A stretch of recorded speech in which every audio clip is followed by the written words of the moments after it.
Hi, I'm back. I guess you say she makes a lot of videos, but I have so much on my mind and so much in my spirit, and there's things that just concern me that I just want to talk about. If you are considering a lap band, the sleeve, or bypass, or any weight loss surgery, I hope that you'll give me a few minutes of your time so that I can bring some things to your attention that may have not been discussed with you. There are plenty of YouTube sensations and people who post accountability videos like myself, people who post um, videos of things they've learned and their opinions.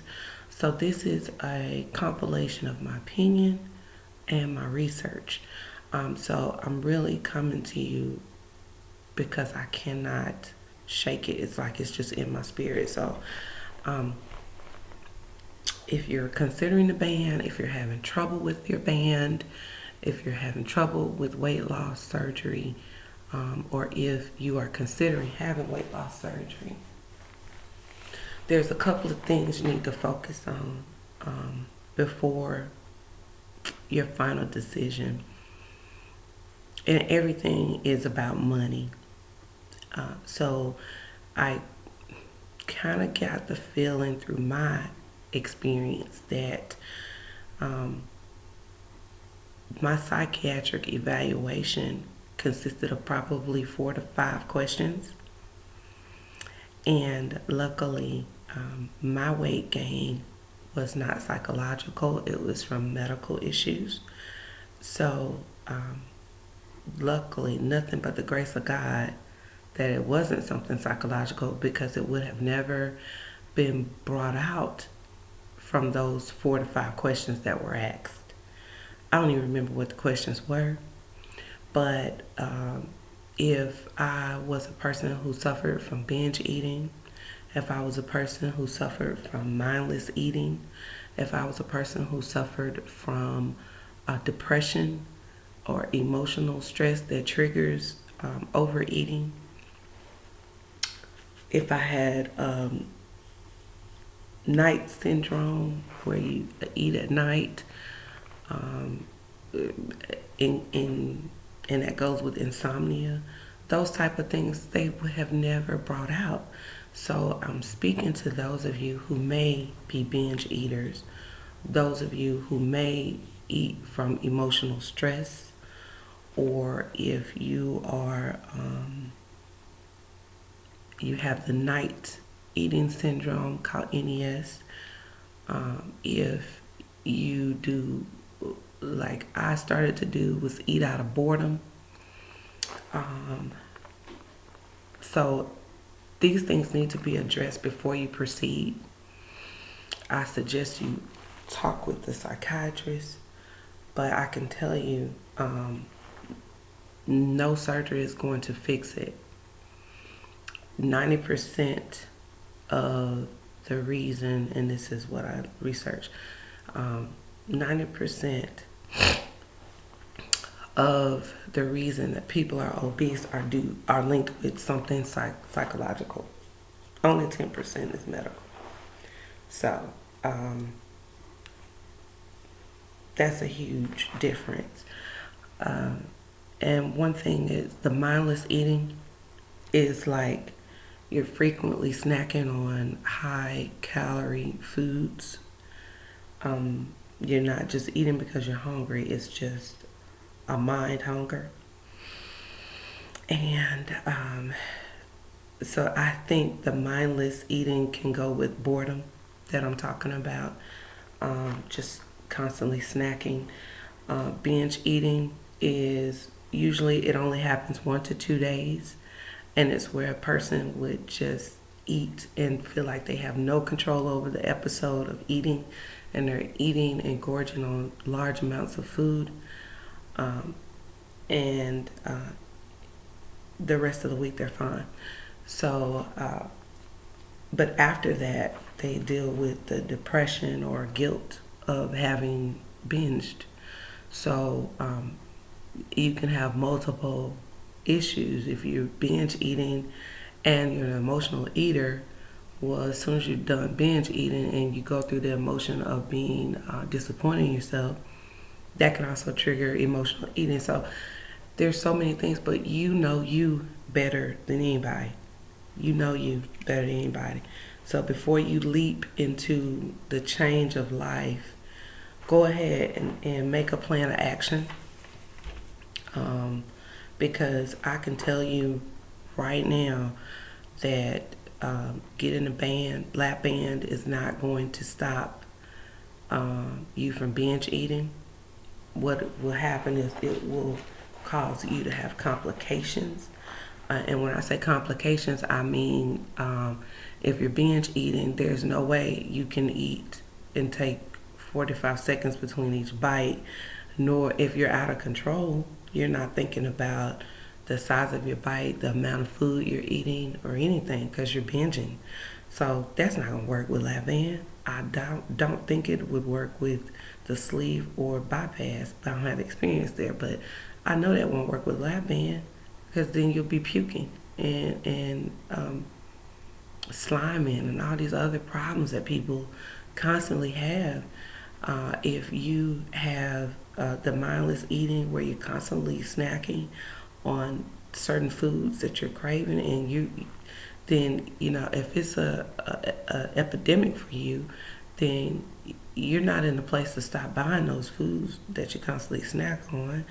Um, and all that needs to happen. Those changes need to happen before you have surgery. Do not expect to have weight loss surgery and wake up from anesthesia and think, oh, you know what? I don't have any mind hunger anymore, or I'm not binge eating from this day forth. That is baloney. You may not binge eat for a year. You may not binge eat for 6 months. But at some point, if you have not uh, uh, gotten over whatever triggers that, then it will arise again. And instead of you looking at yourself, most people say, my lap band failed me. The weight loss surgery didn't work for me. Um, but what happened is you never address the source of your issues. One of the largest triggers for overeating is depression. So from my heart, I say find joy. Find joy. Because if depression will trigger you to get to the point that we are being obese or morbidly obese like myself, then you need to find a sense of joy and not just happiness. Because if you're happy or excited about getting the surgery, that's one thing, but you need to have something that's your joy even when things aren't going like you want them to. Because just because you get the surgery doesn't mean all the weight is going to be lost the way you want to. You may have to exercise and you may not like exercising. There's a lot of changing going on in life, and some people don't adapt to change very well. So you've got it. Weight loss surgery leaves a lot of room for up and down emotional roller coaster. So you need to have a sense of joy. You need to have something that is your ground level. Like for me, no matter how bad it gets, and I'm not talking about surgery or lap band, I'm just saying life.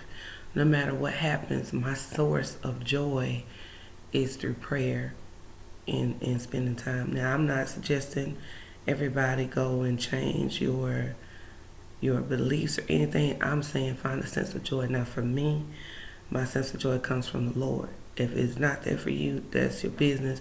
But I pray that you try Him. Try Him and see, because He's always there. He's omnipotent, and I'm not trying to preach or anything, but find your sense of joy, because if not, it'll be a vicious cycle. And stress is another emotion that triggers eating. So if you're going to get a lap band or sleeve or bypass, whatever, don't start stressing over, excuse me, don't start stressing over, have I lost weight? Because if you're stressing and you're jumping on the scale every day and it's not moving, it's not changing how you want it to, then that stress can trigger depression, can trigger overeating, it can trigger, put you right back in that cycle. So, I suggest that if you have some of the things I'm talking about, get a strong support system. If you don't have it at home, look for support groups on social media, support groups through your surgeon. And let me just say this.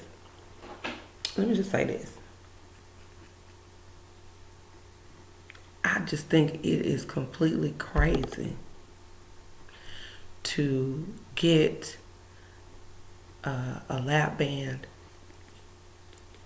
in another country, unless you're stationed there with military, but flying to, or whatever, to Mexico or Australia or wherever, if you're in the United States and you going to do all that to have get the lap band, before you do that, have something in place for your follow-up.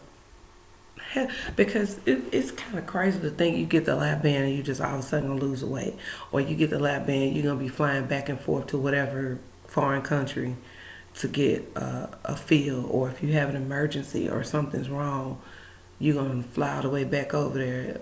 I mean, that don't make any sense to me, because this is your body. This is all you got. So why would you go way to somewhere else to have a surgery and then come back to the States and not have a bariatric surgeon who will see you to give you the feels? Then what's the point in getting a lap band? Or not having a bariatric surgeon to take on the responsibility of your care. So don't do that. Don't do that. Don't do that. Because you're going to have to deal with it. And then what's the point of doing that and then complaining and whining and saying, my band's not working, I don't know why, it's not tight, it's too tight, and I can't understand why. Well, you won't know why. You're not a doctor. You need to go to your surgeon. So if your surgeon is in Zimbabwe, you need to be getting away to Zimbabwe. Other thing I wanted to talk about was a plan of action for those of you that are emotional eaters or eat from boredom like I used to. Replace that. Replace it with, if you get mad, take a walk. That's going to benefit you mentally and physically. If you're sad or depressed, write your feelings down. That will, it'll benefit you mentally. And you can avoid eating because you're writing something to express what you're going through. If you're lonely or you feel alone, go through the avenue of support groups. Get a buddy that you can call who has the same surgery and understands what you're going through. And if you have a prayer life, expect it to grow. Use it as an avenue to grow and pray for others. But one other thing I just want to say, and I'm going to stop talking because I make long videos. I know y'all probably sick of that, but I have just so much on my heart. But another thing I want to say is I'm not trying to discourage anybody, but I think honesty is key, because if you cannot be honest with yourself, who will you be honest with? You will never get to a place of success if you remain burdened with a truth that you're not willing to share. So if you are having some type of eating disorder going on, address it before you have any surgery. Address it. Make an escape plan, because it's like fire, and you need an escape route from that. So be adult about it. See it for what it is. Make whatever adjustments you need to make, but be prepared. Do not have lap band surgery and then become a victim of lap band surgery, when really you're a victim of binge eating, or you're a victim of night eating, or you're a victim of emotional eating, or you're a victim of stress eating, or you're a victim of just, don't do it. Don't become a victim. You want to become a victor. You want to be victorious. And so you have to get the underlying cause of the problem, because if not, you're only putting paint over mold. Eventually it's going to come back out. So that's my main suggestion, and I say that with love, and I hope that it enlightened someone or made you think. And I hope that you continue to prepare yourself. I wish you the best, and thank you for listening.